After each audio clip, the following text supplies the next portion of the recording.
What is going on, everybody? BobbyFi with my man Eric Sheets-Haber. We are going to be talking about this Thursday slate, a nice little tidy slate after the monster slate last night. It just felt like a monster slate because there was big tournaments and I played a million lineups. But and I just felt like there was so much weird stuff late. And I want to say something about how I played. First of all, I'm very sorry because I actually feel like I definitely did my best. I couldn't have done more research, been more prepared. And it's almost like I over prepared myself, and that my early thoughts were sort of overweighting my switchability, and I made some mistakes when it came to switches. One of the big obvious ones was the Pascal situation. When he wasn't starting, I just thought it was a really good spot to. I didn't like that Ingles was starting because he tends to get a little bit of offensive usage on the second unit, and I knew he wouldn't as much. But at the same time, I thought his minutes were so secure to play a ton. Where at 3,900, I sort of forced him to get in there. So that was one mistake was by doing that. And you know what? It could have gone different ways, of course, but Pascal would have certainly been a better option. Also, he didn't take up a center spot. The other one, which I think I did a right thing by switching over to Day'Ron Sharp over Len, but I ended up with like 800 left on the table because I wasn't willing to commit early enough to Griffin or Griffin or Sharp when we heard that Claxton was out. And that's something else I wish I would have done a little differently. The Bulls getting blown out by Brooklyn, that might just happen, but at the same time, I had a lot of pieces of that game, which really hurt me. I got crushed last night in a way that I really haven't in the NBA in a very long time. And a lot of it was it wasn't, it was being available for the late subs. It almost would have been better if I just walked away from my computer because, right. Leaving in some of these other guys who I ended up taking out just really ended up costing me pretty big. And even just a couple of cashes would have put me over as a profitable player last night, and I was right near the cash line in a couple. Luka, the blowout in New York, things happen. I'm not even going to say that Luka wasn't a good play because that game was a blowout. You get another 6 minutes out of Luka, he probably ends up getting near 60 or about 60.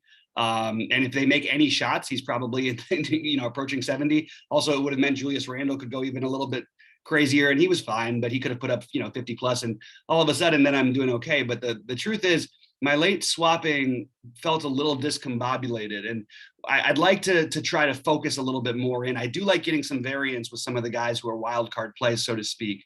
Like tonight, we're going to have that come up with all the Portland guys because of how shorthanded they are. But so I would want to get different pieces of them. But what I don't like, what I did was I really tried to commit to a bunch of other weird things. The other one I didn't do was not that he has to play like that because Lamar Stevens, we've seen play a ton of minutes, but I specifically was playing Pascal over Stevens. And I even left some Blake Griffin, just to be honest. And he even did fine for 30. He put 22 fantasy points. But I just could have done some different things that would have made things just a lot easier on myself. And I really wish I really wish I did. And I'm sorry to everyone out there who listened to me. I rarely say that with the NBA because usually I'm even if I'm wrong, I usually have a lot of right points. And yesterday just wasn't my day. I didn't do it. Sheets, how did you do? And any sort of overall thoughts? Because I do think that yesterday was a good example of a late switching day, which we're going to have to deal with as the season progresses. Yeah, I was out all night, so I didn't take advantage of any of that. That's what I should have done. That's what I should have been. Out all night. I got 2 points less than you in the big one. You played different two lineups, right? Yeah. Yeah. So I ended up at 283 in that one. It was fun for a while. I was winning 250,000 for like a half an hour, and then Luka started playing. Among other things, and Randall didn't do all that great either. Actually, I didn't have Randall. I had Kuzma who did well. Okongwu and Okiki no good. That didn't started off great too. He had like 16 in the first 7 minutes. Yeah, and Cole Anthony was good. Schroeder was good enough. Dinwiddie was everybody had him, so it didn't matter. Lopez was good. Kuzma I did well with, but then Luka was rough. So that was that. Did well in tennis today. I got second in two tournaments in tennis. Oh, that's great. Which actually made up for that big buy-in last night. So that's good. And ready to get after the NBA today. Let me ask you a really quick question that's a little bit separate from DFS, but it's an interesting thing about people. Are you one of the guys who you play a 10K buy-in, then goes and plays 5-10 and tries to win your buy-in back after you bust out? No. I didn't think so. I'm not either, but I have a bunch of friends like that. And I'm just going, okay, I don't really feel like grinding another 8 hours to try and make up 10K in a 5-10 game right after I bust out of a 10K. I've learned a long time. I mean, that money's gone. You know what I mean? Like, yeah, yep. That money's just gone. You know, it's Yep. onto a new thing. I only thought of it because you mentioned the tennis thing, but I believe me, I'd be playing tennis regardless. See, I'm the same, and also, like, you know, and some people say it's a mistake, but I'm a push when I'm doing well, and I'm a pull back when I'm not. So Okay. that's my style. All right, let's get into it tonight, Sheets. I actually like this slate because I think there is going to be a bunch of different options, and I think that Portland-Denver game is interesting.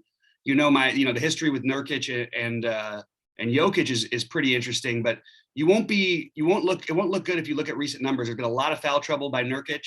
There's been a lot, and it's going to bring up some other things.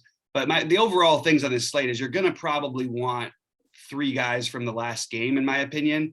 And a lot of it is some of it is somewhat switchability. Really, it's only really for probably the OKC Brooklyn game. But also, if those lineups shake out a certain way, you want to have the ability to adjust over there. So playing multiple guys in that game, I think, feels like a really, smart, just overall perspective thing to do.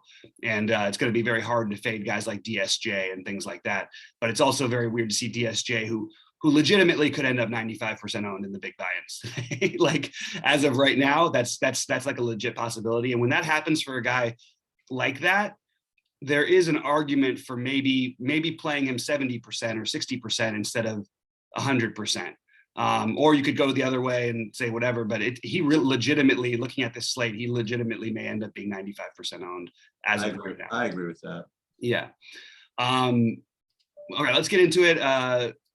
We will talk about Golden State and Milwaukee, and I do want to give you a little credit to you for what you said about, he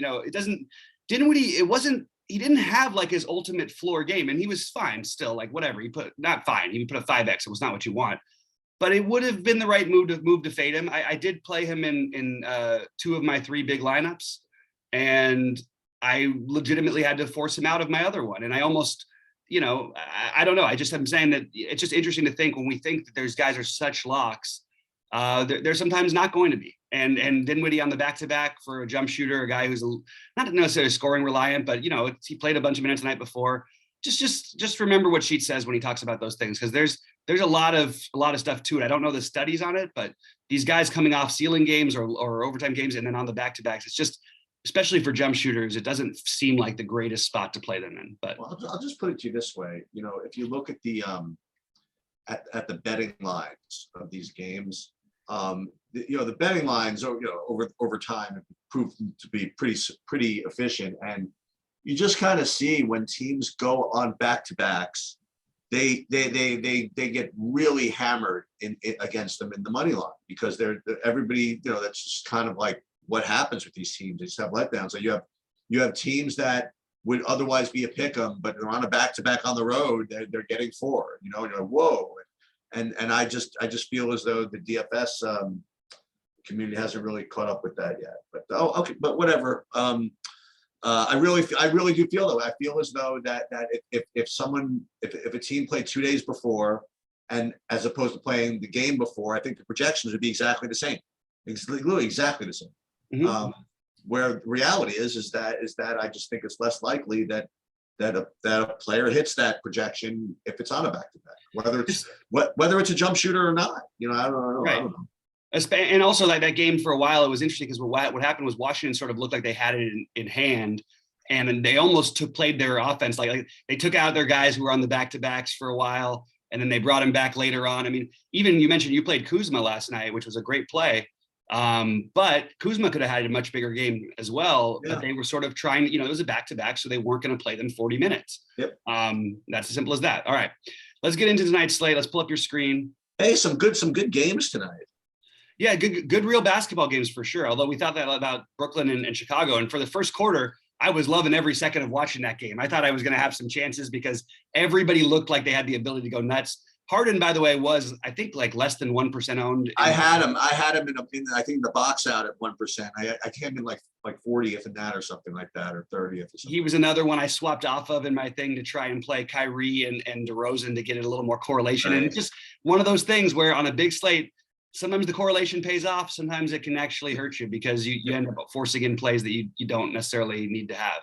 So speaking of which, I mean, is there anything particularly wrong with playing Giannis and Curry? Never. So I liked my narrative the other night on Curry, and sure, he got hot and all that stuff. I mean, he had one fantasy point with I think a minute to go in the first quarter after having played all the or 2 minutes to go, and then he scored 15 in the next whatever, and then he just went nuts in the second half, and it still wasn't enough. But they needed every bit of it. It was a rivalry-ish game because of the Memphis situation and Ja ascending and all that, and they beat him and they knocked him out of the playoffs. All those things. I don't know that this is the same exact situation. I think Golden State and with Curry, like, look, you're going to get him at really low ownership. It certainly is viable. You can get threes off of Milwaukee. I do think eventually Clay will start taking away a couple of his shots, but I actually don't think it really matters that much the way he plays. So I'm sort of iffy on that one. And I like Giannis as always, but I don't see him as a better play than Jokic tonight. So I'm having a hard time necessarily going with that, but I definitely don't mind it as a way to go. And I do think we should pay attention to, especially with what's his name out, Holiday, all of these guys, one of Middleton, Giannis, or Portis, you'd expect to have a big game. I would probably lean Portis if he wasn't center eligible, because I like Nurkic and Jokic.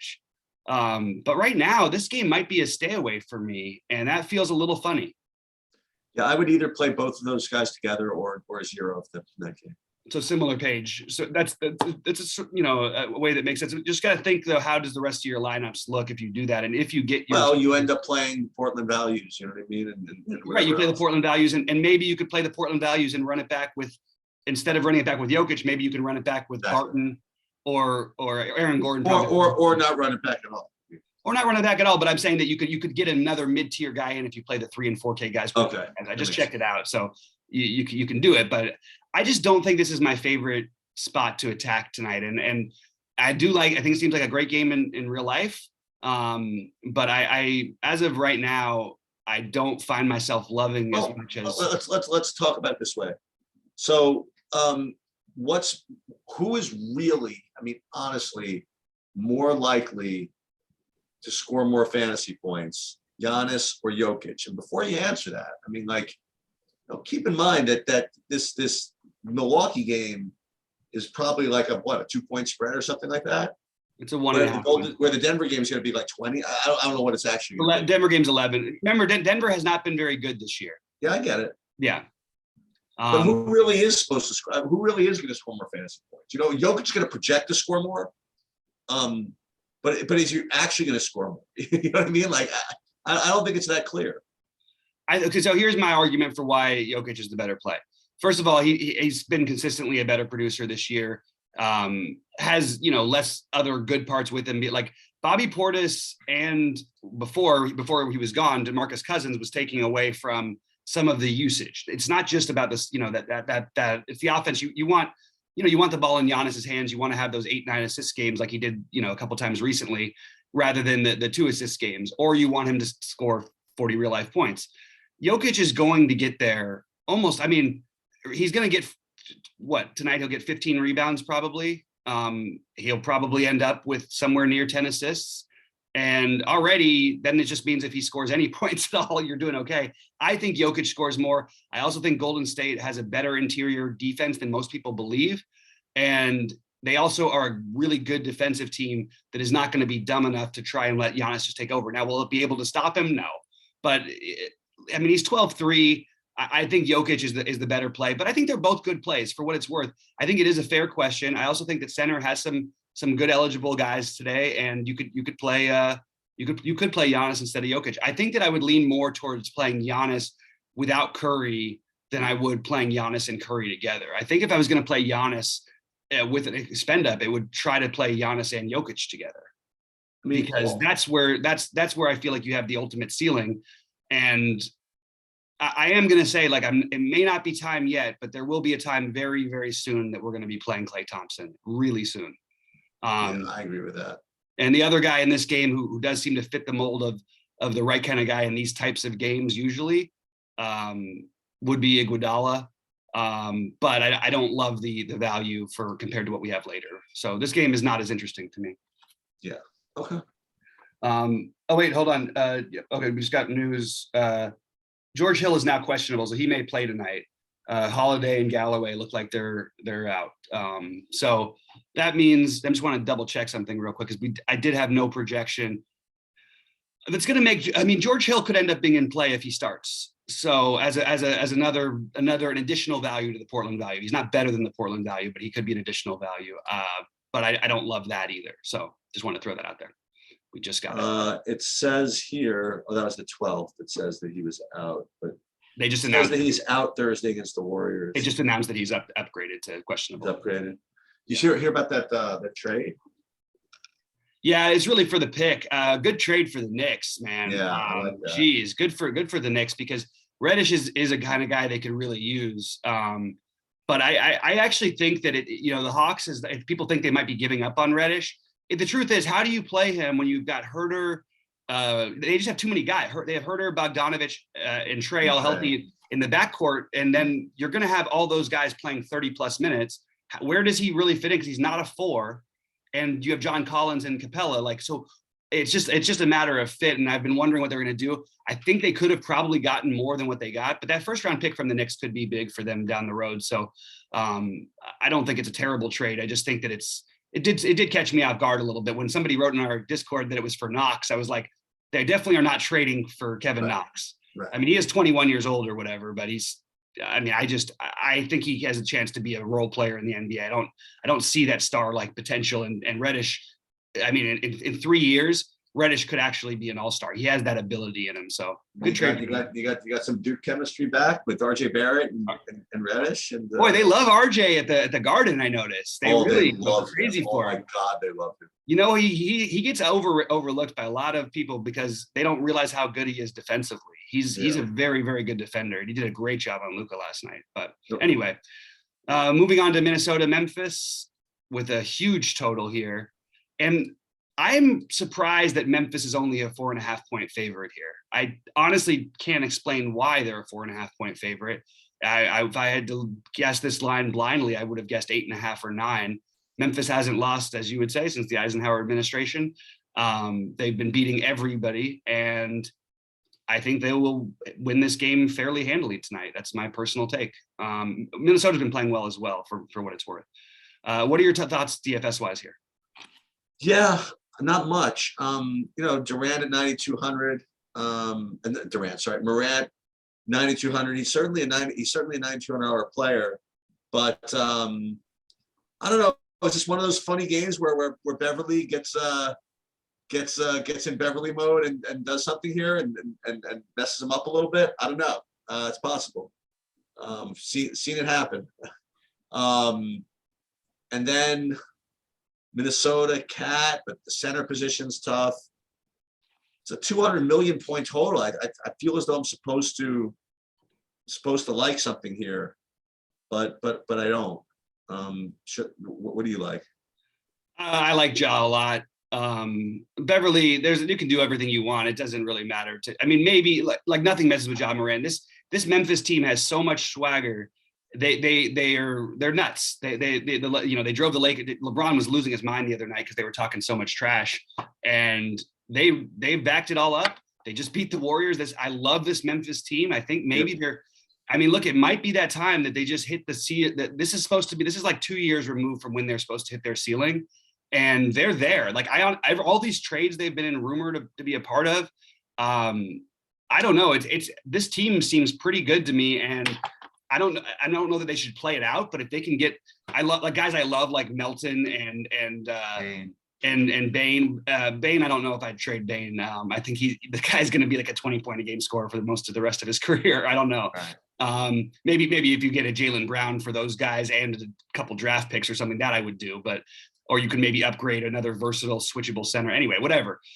This depends a lot on what happens with Steven Adams for me, because I'll go to Jaren Jackson. If not, Jaren Jackson's numbers when he's been at the 5 have been awesome. And if Steven Adams does play, I like to play centers against Cat, and he's gotten a little bit more pricey, but this could be a double-double. If it's a double-double game for him, then you're talking about basically 30 fantasy points as a median, as an average, if you think a double-double is likely. I think a double-double would be likely should he start. On the Minnesota side, I'm trying to figure out why Beasley is showing up so much. Not for me. Yeah. Well, just he hasn't projected this well. It's because they played him 30 minutes in the last game. I thought I actually liked him a little bit the other day when he was 4K. I think he's viable. But the guy who I would probably look to the most here would be Anthony Edwards, followed by Russell, followed by Towns. I would put Towns maybe up there. Just the center thing is strong, but he's a good pivot off the other guys. But I would go Edwards, Russell, Towns, in my opinion. And on the other side, I like Ja and I like Bain. And Kyle Anderson is totally in play too. Okay. It just feels like a stackable game, but it's hard to figure out what to do with it, you know? It's just gonna end up being a Portland game, though. I just think it is. Anyway, we could talk through the others. So talk about LA and New Orleans. Yeah. So Zubac is a good play. So he's 4,400. If you don't want to play, maybe you play him along with the Nurkic. If you don't want to play both Nurkic and Jokic, I think Zubac is a good play, and he's going to be lower owned than the aforementioned. So I think that's something you could do. On New Orleans, actually more Clippers. Hold on. So how about Batum at 4,100? Some lower owned value than the other guys. It's possible. And maybe I guess that's pretty much it as far as New Orleans goes. I don't really want to pay up for Ingram. The Clippers, I mean, I don't know. Not a lot, honestly. Nicole Alexander Walker again, 3,900. Not really. So for me, it'd be really just Zubac and Batum for the Clipper side. Reggie Jackson seems like a stretch. That's kind of where I am. Yeah, so the Zubac is a very concerning thing. He's been Sure, why not? He played 9 minutes in the last game. I mean, sure. Yeah, the Clippers' value feels like something we should do something with in a good matchup. I think Batum got in foul trouble in the last game. I am definitely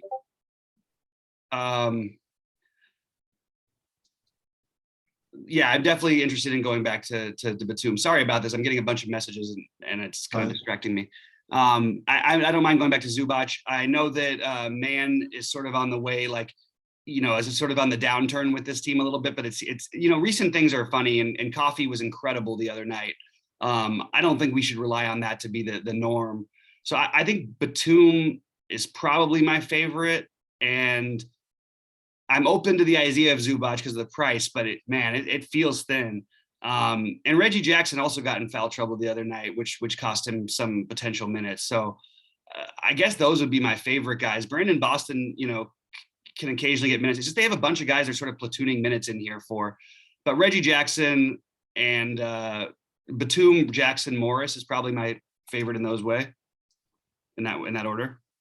But Batum being the priority of those. All right. Anything else? Did you have anything else that you didn't mention? No. Nothing. All right. Let's talk about OKC in Brooklyn. All right. So Trey Mann, 3,200 is looking to be just kind of an okay secondary piece of value. He's 50, about 5.5x, that type of play. Other guys from OKC, not too much. Baisley,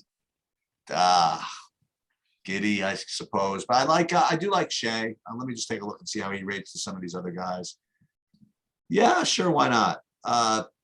Again, from a price perspective, he's in the same price range as Nurkic. You know, he's going to project like 2 or 3 points lower, but you know, whatever. He'll be half owned, and maybe 1/3 owned. Maybe that's something you could do. So I think that's all right. And then maybe Giddy actually. So Shea, Giddy. I guess you could play them on the OKC side. And then on Brooklyn, yeah, sure. Why not? Harden or Durant. Now, again, I didn't really follow what happened last night with Claxton or anything like that. Yeah, he was out. I am getting, for whatever reason, like an okay pop out of Patty Mills. I don't know. I will say that it's because no Kyrie. Oh, is that okay? Because I will say, because, you know, like, let's just say that Macklemore becomes really popular. Another one, he's 4,700. He's going to project a little worse, I imagine, but maybe you can play Patty Mills as kind of a lower owned piece off the Brooklyn value. I'm just kind of like coming up with stuff. It's a 5-game slate, right? Mm-hmm. So I think that either Harden or Durant works no Kyrie, and I don't really feel like playing Patty Mills, but he's the guy that shows up as the best of those others. Yeah, it's interesting because I think there's an outside chance that Harden or Durant could sit even in addition to Kyrie tonight. Oh, there you go. Which would make one of them really, really hard to fade. Right now, I would have it Harden then Durant. Harden's coming off a big game, but I don't know. Like he played 33 minutes, not terribly too many. I was surprised he left him in as long on a back-to-back, but I don't know. It's I guess the way that I like the Brooklyn side is one of Durant or Harden, but Harden would be my preference. It's going to be hard to get all these guys in, obviously, with the other spend ups we like. But I think Harden is a really strong play. I think Mills is completely legitimately in play here. And I actually don't even know that he's a worse play than necessarily McLemore is. So I like that. I also think that while Day'Ron Sharp is projecting for nothing right now, just keep an eye if Claxton is out again. Day'Ron Sharp and Blake Griffin, but Day'Ron Sharp could become another really strong play, especially against this Oklahoma City team. And Blake Griffin might actually be the better play because Sharp played the first 7 minutes of the game, didn't play again in the half, and then played the starting of the third quarter and then the finishing when they were up by 1 million. So I actually think there's some potential for one of those guys to have a decent game there. And then I like Giddey a little bit better than I like Shea, but I think they're close. And I am probably not going to play Trey Mann as of right now. I don't really see what's going on with, why people would. Baisley was really good in the last game, but the way they rotate their bigs, it's frustrating, man. I just think that I'd probably rather stay away from it, but it wouldn't surprise me if Baisley or Robinson or Earl had a decent game here, but it's not a priority for me. Portland and Denver. So you wake up today and you're trending Watford, and you're like, okay, what are you doing today? Well, I don't know. I'm guarding Jokic for 18 minutes till I foul out. You know what I mean? I don't know. Yeah. So right. I'll just say this about this game. With no Powell and no Lillard and no McCollum and now no Anthony Simons, I have no idea how this team is going to score any points. They just, I don't know what the over under is, for example. What is it, like 210? Maybe 211. Yeah, not bad. I feel I don't know if Denver could play defense, but I think it's a route where Portland finishes the game in the 70s. I mean, really, all their scorers are gone. So I don't know. It's for me, it's a tough, not tough sell, but I really feel as though I prefer to play like Morant and Giannis or even Curry or maybe even, I don't know, maybe not Harden or whatever, but maybe that spread's only what, like 10, the Brooklyn game. I don't know. Yeah. The Brooklyn's only 7.5. 7.5. That's why I'm thinking one of those guys might sit. Yeah, maybe. But I don't know. I mean, I think this Jokic thing. I mean, look, he could do what he wants, but I'm thinking he gets more like 50 today. I think he plays 3 quarters and gets 50. That's just my. Again, it's not going to happen all the time, but I just don't see how Portland scores enough points to make this whole thing work. Now, with that said, from a fantasy perspective, you have all these guys, and they're going to have to shoot the ball, and they're going to rack up fantasy points. I know that seems counterintuitive. Like, how are these guys going to score 75, 80 fantasy regular points and still be viable fantasy-wise? Because they are, because they're 4K, 3K, 35, 40, 4,200, whatever it is. They're going to get enough because they're going to get the minutes, and they're just going to, even if they shoot, 30 for 70 from the field, whatever, that's plenty at these prices. So as you alluded to earlier, Dennis Smith Jr., as the only real point guard with, the ball in his hands every possession, pretty much as many minutes as that he can handle. I mean, I'm not fading that. I just don't think I'm fading that. Even if that game blows out, he might get in anyway. I don't know. Ben McLemore, see, he's the guy who's gonna. I think he's gonna just pump a bunch of shots. Maybe it's time that Covington gets back to shooting. You know what I mean? He used to shoot a lot of threes. He used to seem to pop it. Maybe with no one else to do it, and maybe I don't know who the CJ Ellaby is. He's going to project for 6X. He's somebody who's going to want to take some shots, but maybe whatever offense they have just flows through Nurkic, right? Like you mentioned, Nurkic is, and Jokic have their thing. Maybe it's just a complete lock smash game for Nurkic regardless. So that's what I would say. I would say that my priority would be Dennis Smith Jr. and Nurkic, and then McLemore. And then it's guys, like I said, like Trenton Waldford and CJ Ellaby and stuff like that. And on the Denver side, yeah, I mean, like I said, Portland's what's his name? Jokic's going to rate to be the best play, and if he makes his median projection, you're going to want it, right? You're going to want 61 fantasy points. I don't want to play anybody else in Denver though, so I don't know. That's kind of where I don't know what to call it, wishy-washy, but you can see where I'm leaning here. I'm leaning against playing Denver. I mean, I'm leaning towards playing Portland guys just because I have to. And really, I know theory is like, okay, let's play 5 Portlands or 4 Portlands, run it back with Jokic, hope the game stays close, and you're in business. I just kind of would rather take the stand that doesn't stay close and just use these Portland guys as fillers for other lineups. I don't know.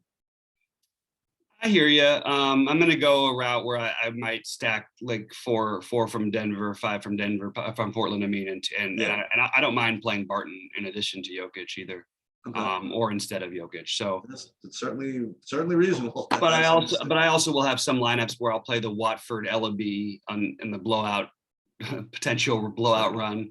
I think that Nas Little is definitely in play here. He should at least have a chance to get some shots up. It's really strange with him. Sometimes he just doesn't do anything. Like just won't shoot the ball offensively. And this could be a spot where they might actually really want him to. Ellaby, I think I have rated, like, I think on like a median projection should be better than McLemore tonight. McLemore is just completely shooting reliant. When he's really popular, it's usually the time not to play him, but there is a lot less guys there. But I just want to point out, like, when he has a game or when what's his name has a game, Covington, they're either taking 500 threes, which doesn't happen very often for Covington, or they're shooting like 70% from 3. And that just feels like a weird spot to try to play at chalk, you know what I mean? Right. But as low ownership, sure, but like at chalk, it just doesn't make a lot of sense to me, because it's not like those threes have to go in. And I would rank the Portland DSJ, Nurkic, probably Ellaby, McLemore, whatever, flip flop those two, then Little, then Watford for me. I don't think Watford necessarily has to get the minutes that he's being projected to get, or the production, I guess. He's generally doesn't need to play alongside Nurkic, so I'm not sure these minutes are going to end up accurate. But I do think the other guys are definitely the priorities for me, and I'm sure we will hear some news before game time. But just to go through real quickly, my guys, DSJ is a priority. One of McLemore, Ellaby, Little, or Watford. That's where I would start. I do like Nurkic as well as a priority. I have Jokic, but I don't mind if you want to go a different route. I really like Ja, Batum, Will Barton, Patty Mills, and one of Harden or Durant, one of Giddey or Shea for your different builds. Those are the guys who I'm most going to be on today. And then I also like Bane quite a bit. Okay. All right, so that's it. So we will be with you guys. I'll be with you at 6:30. Sheets, are you going to be around? Yeah. Okay, so 6:30, we'll see you guys. And let's do better tonight than we did last night. Again, Can't do worse. Can't do worse than I did. All right, good luck, everybody.